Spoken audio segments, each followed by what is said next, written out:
যারা জুলুম করতেছে ইতিহাস সাক্ষী যেরকম ভাবে ইতিহাসের আস্তাকুরের মধ্যে নিক্ষিপ্ত হয়েছিল আলেমদেরকে টর্চার করার কারণে, জেলখানার মধ্যে বন্দী হওয়ার কারণে, এখনো যদি কেউ আলেমদেরকে টর্চার করে, জুলুম করে, জেলখানার মধ্যে বন্দী করে, ইতিহাস থেকে সাক্ষী নাও, আলেমদের নাম ঠিকই মানুষ নিবে, তোমাদের নাম নেবে না। আল্লাহ পাক রব্বুল আলামিন কালামে পাকের মধ্যে বলেছেন উতুল্লিম বাদা যালিকা জানিম,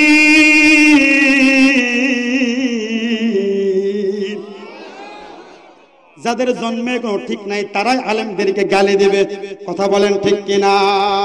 আমাদের কোনো টেনশন নাই, আমরা ধর্মকে প্রচার করি, আমরা ইসলাম ধর্মকে প্রচার করি, কোরআনের বাণীকে উম্মতের কাছে পৌঁছায় দেই।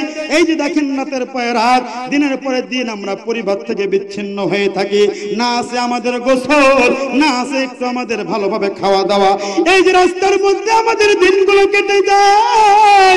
আল্লাহ পাক রব্বুল আলামিন এই জন্যই তো বলেছেন ও আলেমরা টেনশন নাই, দুনিয়ার মধ্যে হকের কথা বলার কারণে তোমার উপরে মামলা আসবে, তোমার উপরে হামলা আসবে, টেনশন কইরো না। দুনিয়ার অনেক মানুষ চিন্তা করে হুজুর অনেক আলেম তো জেলখানার মধ্যে বন্দী আছে, আমাদের কোনো সমস্যা নাই। আমাদের পূর্বপুরুষরাও জেলখানার মধ্যে বন্দী হইয়া আল্লাহ পাক রব্বুল আলামিন তাদের সম্মানকে বাড়ায় দিয়েছে। কথা বলেন ঠিক কিনা? ইউসুফ পয়গম্বরকে তৎকালীন জামানার বাদশা জেলখানার মধ্যে বন্দী করেছিল। জেলখানার মধ্যে বন্দী হইয়া জেলখানা থেকে যখন নাকি বের হয়েছে, বের হওয়ার পরে আল্লাহ পাক রব্বুল আলামিন তাকে বাদশাহী দান করেছে। লিল্লাহি তাকবীর। এই জন্য মনে করতে পারেন যে হুজুর আলেমদেরকে দেখি জেলখানার মধ্যে বন্দী হয়ে আছে, আল্লাহ পাক রব্বুল আলামিন ওদেরকে পরীক্ষা করতেছেন। কথা বলেন ঠিক কিনা? আমরা যে মাযহাবের অনুসারী ইমামে আজম আবু হানিফা রাহমাতুল্লাহি আলাইহি হকের কথা বলার কারণে তাকে জেলখানার মধ্যে বন্দী করা হয়েছিল। ইমাম আহমদ ইবনে হাম্বল তাকে হক কথা বলার কারণে জেলখানার মধ্যে জালিমের কারাগারে বন্দী হইতে হয়েছিল। এরকম ভাবে চারটা ইমামের মাযহাবের যে ইমাম আছে তাদেরকে জেলখানার মধ্যে বন্দী হইতে হয়েছিল। অতএব এটা কোনো নতুন কথা নয়, হকের কথা বলবো, জীবন চলে যাবে তারপরেও হকের কথা বলবো, কারণ হকের কথা বলেছিল ফিরাউনের সামনে মুসা পয়গম্বর। কথা বলেন ঠিক কিনা?